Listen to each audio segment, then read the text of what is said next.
শিৱাচাৰ বিধানসভা যুৱ পৰিষদৰ আমি আৰ কাৰ্যনিৰ্বাহকৰ সভা আমাৰ বিষয়ববীয়াসকলৰ সভা লগতে আমাৰ মহিলা পৰিষদৰ শিৱাচাৰ বিধানসভা ভিত্তিত আমাৰ যিখন মহিলা পৰিষদ আছে সমষ্টি ভিত্তিক তেওঁলোকৰ বিষয়ববীয়াসকলক লৈ আমাৰ জিলা সমিতিয়ে আৰু আমাৰ সমষ্টি সমিতি আমি এটা পৰ্যালোচনা কৰিছোঁ। বিশেষকৈ যিটো আমাৰ হেৰি চলি আছে স্পেচিয়েল ৰিভিজন চলি আছে এছআৰ ভোটাৰ তালিকাৰ ওপৰত, তাতে আমাৰ BLOসকলে কি কৰিছে কি কৰা নাই আৰু যিটো চৰকাৰৰ তৰফৰ পৰা BLO হিচাপে দিছে ব্লক লেভেল অফিচাৰ দিছে, তেওঁলোকে যাতে শুদ্ধভাৱে ভোটাৰ তালিকাখনত মানুহৰ নাম অন্তৰ্ভুক্ত কৰে বা কোনোবা যদি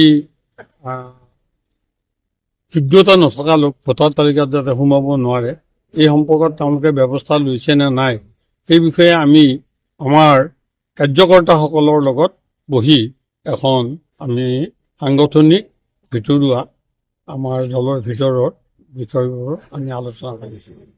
আপোনালোকে বেছিকৈ জানিব, আপোনালোকে ফিল্ডত ঘূৰি ফুৰিছে। অসম গণ পৰিষদৰ দলৰ আজি প্ৰত্যেকখন গাঁৱত আমি গাঁও সভা কৰিছোঁ।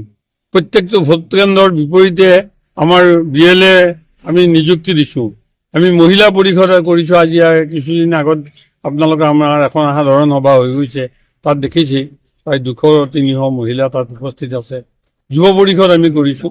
আৰু সাংগঠনিক যিটো নিৰ্বাচনৰ কাৰণে যি ধৰণে প্ৰস্তুত হ'ব লাগে আমি সেই ধৰণে সম্পূৰ্ণভাৱে 100% আমি সাজু হৈছোঁ।